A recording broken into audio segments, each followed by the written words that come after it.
ऐसा भी होता है कि अगर आपको लाइक कॉन्ट्रैक्टेड आवर्स हैं, वो अगर ऑर्गेनाइजेशन नहीं दे पा रही है उतने आवर्स, तो उतने आवर्स का वो आपको पे करेंगे, तो उसमें आपको टेंशन लेने वाली बात नहीं होती है।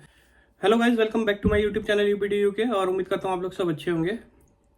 आज मैं आप लोग को बताऊंगा कि अगर आप यूके में जॉब करने आ रहे हैं या जॉब करते हैं यूके में, तो ठीक है, आपका जो कॉन्ट्रैक्ट है कौन कितने आवर्स का है, उसमें कितने बेनिफिट हैं, किस कॉन्ट्रैक्ट में ज़्यादा बेनिफिट मिलते हैं, किस में कम मिलते हैं, उस बारे में आज हम बात करेंगे। ठीक है, और मैं आपको बताऊंगा कि कौन सा कॉन्ट्रैक्ट लेना बेटर रहता है। तो बिना टाइम वेस्ट करे वीडियो को स्टार्ट करते हैं।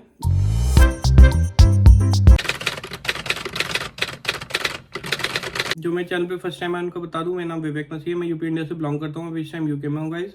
मैंने आप लोगों के लिए एक टेलीग्राम चैनल भी बनाया हुआ है जिसमें स्पॉन्सरशिप जॉब्स पोस्ट करता हूँ डेली, लिंक डिस्क्रिप्शन में आप जाके चेक कर सकते हैं।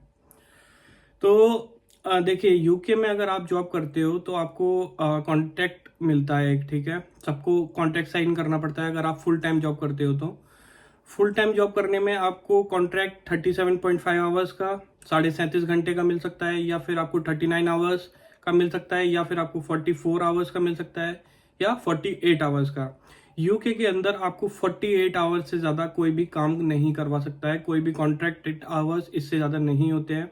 अगर आपको इससे ज़्यादा काम करना है 48 आवर्स से ज़्यादा, तो ऑर्गेनाइजेशन जो होती हैं वो एक फॉर्म साइन करवाती हैं कि आप इस जो रूल्स हैं इससे बाहर आना चाहते हैं, आप अपनी मर्जी से इससे ज़्यादा भी काम कर सकते हैं और आप करना चाहते हैं। ठीक है, तो उसके लिए एक एग्रीमेंट साइन करना पड़ता है। तो अब मैं आपको बताऊंगा, एक जनरल जो होता है वो 37.5 आवर्स का होता है, एक 44 जो मोस्टली ऑर्गेनाइजेशन देती हैं। ठीक है, अब मैं बताता हूँ आपको दोनों में करने में किस में ज़्यादा बेनिफिट रहता है और किस में कम है, किस में आपको कौन सा कॉन्ट्रैक्ट जो है वो ज़्यादा अर्निंग दे सकता है। ठीक है, तो मैं दो एग्जाम्पल लेता हूँ, दोनों नर्स के लूँगा। ठीक है, नर्स ए और नर्स बी का, और नर्स ए और नर्स बी की दोनों के मैं बताऊँगा कि कौन से नर्स को ज़्यादा वर्क करना पड़ेगा। ठीक है, तो पहले मैं बताता हूँ, नर्स ए लेता हूँ मैं। ठीक है, नर्स ए का है कॉन्ट्रैक्ट जो है वो 44 आवर्स का है, और नर्स बी का जो है वो कॉन्ट्रैक्ट आवर्स जो है वो 37.5 आवर्स का है।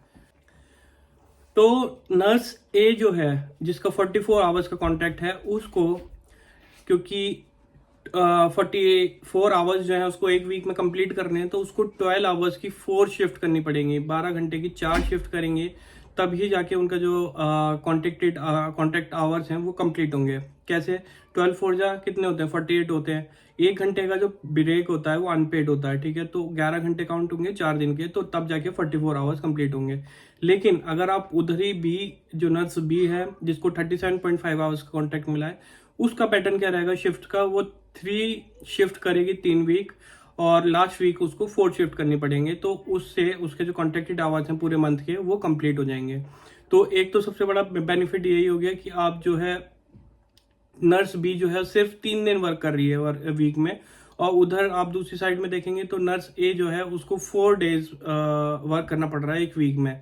ठीक है, तो जाहिर सी बात है कि जिस कम कॉन्ट्रैक्टेड आवर्स है उसको ज़्यादा बेनिफिट है। ठीक है, उसके बाद मैं बात करता हूँ कि सैलरी किसकी ज़्यादा होगी।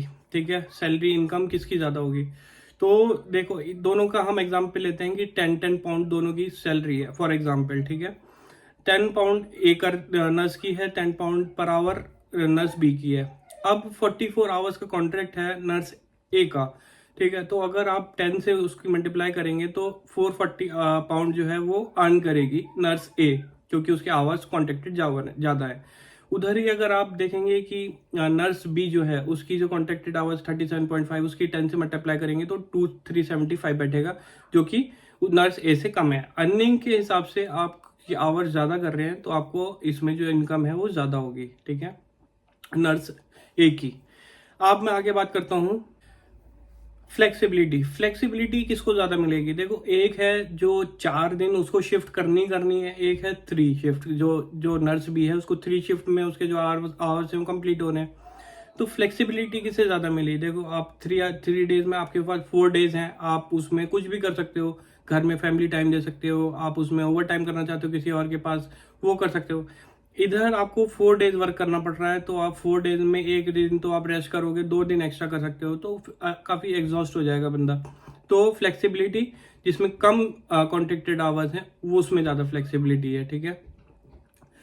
उसके बाद मैं बात करता हूँ नेक्स्ट पॉइंट में, वो है ओवर टाइम की, ठीक है। ओवर टाइम किसको ज़्यादा मिलेगा? देखो, अगर आप ओवर टाइम की बात करोगे तो एक तरफ है नर्स ए जिसको 44 आवर्स कंप्लीट करने हैं, तो वो 4 दिन जो है उसको जॉब जाना ही जाना है। अब उसके पास बचे थे 3 डेज जिसमें वो ओवर टाइम कर सकते हैं। इधर आप नर्स बी को देखेंगे तो उसके 3 डेज में वीक में कॉन्ट्रैक्टेड आवर्स कंप्लीट हो रहे हैं, तो उसके बाद 4 दिन बच रहे हैं वीक में ओवर टाइम करने के लिए, तो ओवर टाइम ज्यादा कर सकते हैं। आप लोगों को सबको पता है यूके में ओवर टाइम का जो रेट होता है वो थोड़ा एनहांस्ड रहता है, लाइक थोड़ा ज्यादा मिलता है।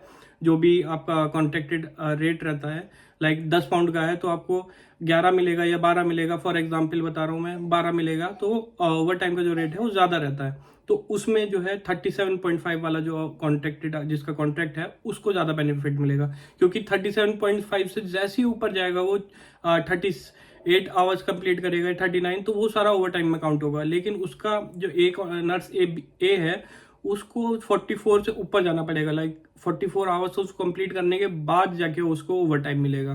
तो इधर नर्स बी जो है उसको ज्यादा बेनिफिट है, ठीक है। तो इधर ही मैं बात करता हूँ। अब अगर आप छुट्टी लेते हैं, हॉलीडे जो मिलती है पेड लीव, अगर उसमें किसको ज्यादा बेनिफिट मिलेगा? तो उसमें बेनिफिट मिलेगा नर्स ए को। वो कैसे मिलेगा? क्योंकि उसके जो कॉन्ट्रैक्टेड आवर्स हैं वो ज्यादा हैं। उसके जो हॉलीडे अगर लेते हैं पर मंथ, एक वीक में 5, और पूरे मंथ की अगर हॉलीडे लेते हैं तो 2200 जो है उसकी इनकम बैठेगी हॉलीडे की। और उधर ही अगर आप उसको देखेंगे नर्स बी को, क्योंकि उसके कॉन्ट्रैक्टेड आवर्स कम है तो उसकी जो इनकम है वो कम बैठेगी, 1875 अप्रॉक्स बैठेगी उसकी जो इनकम है हॉलीडे की, जो पेड लीव जो मिलती है जिसको बोलते हैं पेड लीव, ठीक है। तो इधर नर्स ए को जो इनकम है वो ज्यादा हो रही है, तो हॉलीडे का जो बेनिफिट है उसको नर्स ए को मिलेगा इसमें। लास्ट पॉइंट जो है बर्नआउट।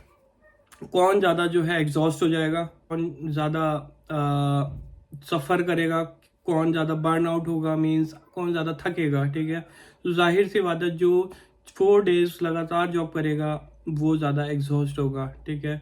और जो कम करेगा, कॉन्ट्रैक्टेड आवर्स के कम है, तो वो कम है एग्जॉस्ट होगा, ये जाहिर सी बात है, ठीक है। तो आपको ये चीज भी देखनी है, अगर आप डिपेंडेंट वीजा पे आ रहे हो या कोई से भी वीजा पे, अगर हेल्थ केयर वीजा वगैरह पे आ रहे हो, तो कॉन्ट्रैक्टेड आवर्स कितने मिल रहे हैं आपको, ये चीज भी बहुत मैटर करता है।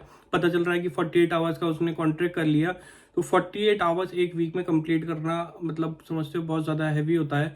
और उसके बाद 48 आवर्स के बाद जाके आपको जो है ओवर टाइम मिलेगा, ठीक है। और अगर ऐसा भी होता है कि अगर आपको लाइक कॉन्ट्रैक्टेड आवर्स हैं, वो अगर ऑर्गेनाइजेशन नहीं दे पा रही है उतने आवर्स, तो उतने आवर्स का वो आपको पे करेंगे, तो उसमें आपको टेंशन लेने वाली बात नहीं होती है। अगर उतनी शिफ्ट नहीं दे पा रहे हैं तो उसमें आपको पेमेंट मिलेगा वो, ठीक है। तो ये वीडियो था जो मैंने आपको बताया कॉन्ट्रैक्टेड आवर्स क्या होते हैं यूके के अंदर और किसको ज़्यादा बेनिफिट मिलता है, आपको क्या चीज़ें कंसीडर करनी चाहिए कॉन्ट्रैक्ट आवर्स जब आप साइन करते हो अपना कॉन्ट्रैक्ट। तो ठीक है, तो उम्मीद करता हूँ ये वीडियो आप लोगों के लिए हेल्पफुल रहेगा, और हेल्पफुल रहेगा तो प्लीज़ वीडियो को लाइक ज़रूर कीजिएगा, सब्सक्राइब कीजिएगा। मिलते हैं नेक्स्ट वीडियो में, तब तक के लिए bye, take care, thank you.